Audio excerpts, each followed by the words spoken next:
نحمده ونصلي ونسلم على رسوله الكريم اما بعد فاعوذ بالله من الشيطان الرجيم بسم الله الرحمن الرحيم اللهم اهدنا الصراط المستقيم اللهم رب زدني علما الصلاة والسلام عليك يا رسول الله وعلى آلك وأصحابك يا نور الله وأحسن منك لم تر قط عيني وأجمل منك لم تلد النساء خلقت مبرأ من كل عيب كأنك قد خلقت كما تشاء۔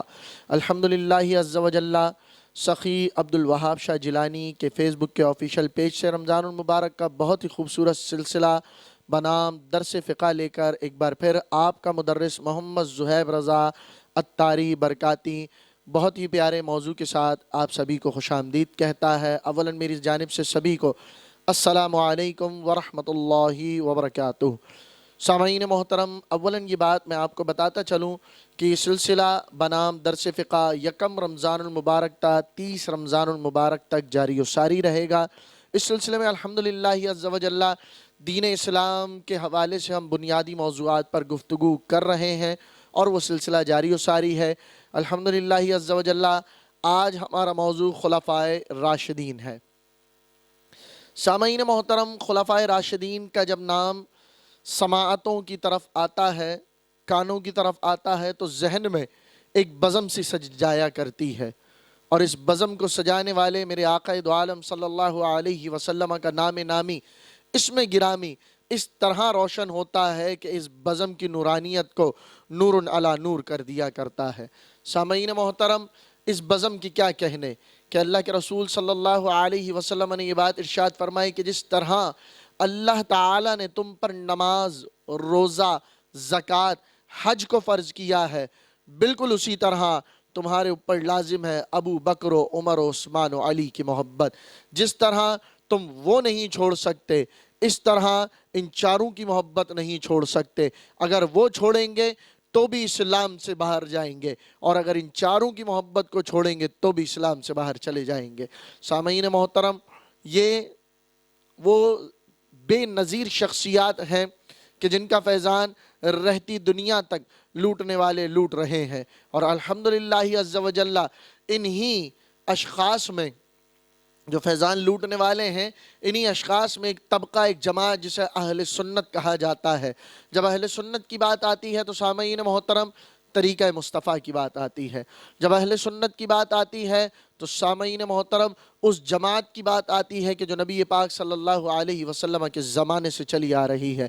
جب اہل سنت کی بات آتی ہے تو یقین جانیے اس گروہ کا ذکر ہے کہ جو اہل بیت کے بھی وفادار ہیں، صحابہ کے بھی وفادار ہیں۔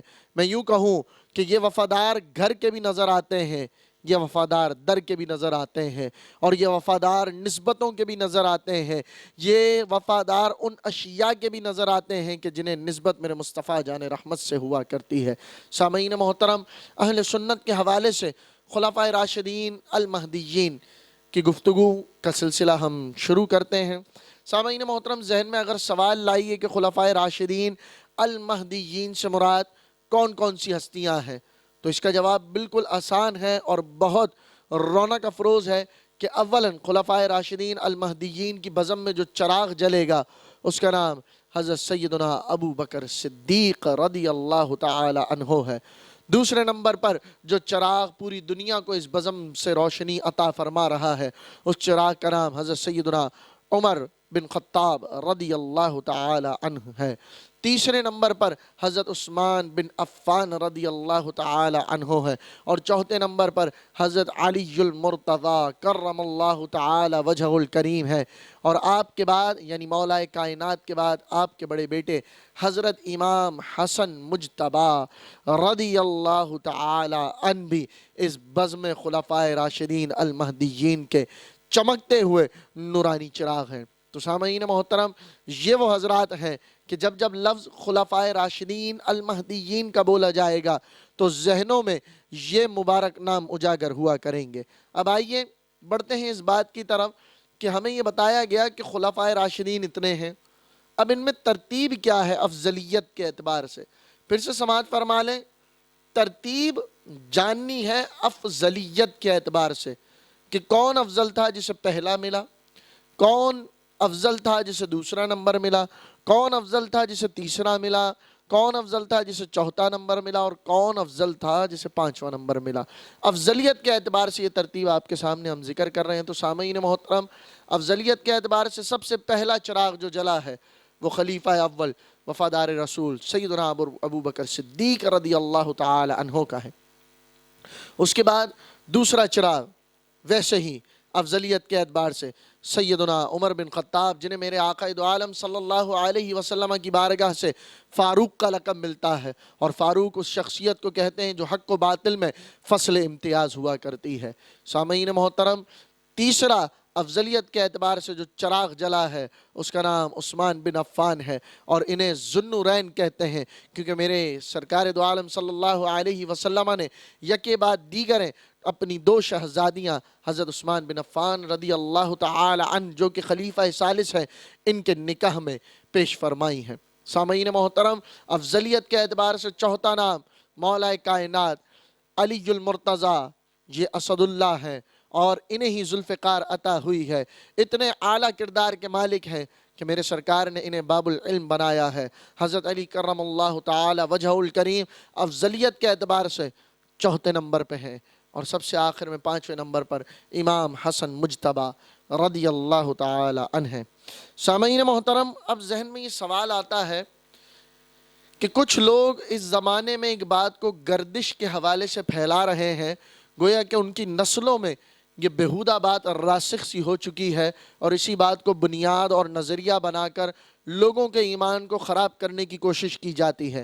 سامعین محترم، کچھ لوگ ایسے ہیں جو یہ بات کہتے ہیں کہ مولا کائنات کو افضلیت حاصل ہے، کس پر؟ ابو بکر صدیق پر، حضرت عمر فاروق رضی اللہ تعالی عنہ پر۔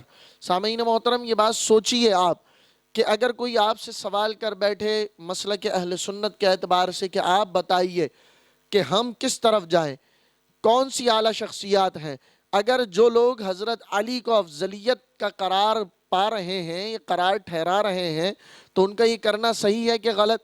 سوال ذہنوں میں لائیے اور سوال بنائیے، کیا حضرت علی کو شیخین یعنی حضرت ابو بکر صدیق اور حضرت عمر بن خطاب رضی اللہ تعالی عنہ پہ افضلیت حاصل ہے؟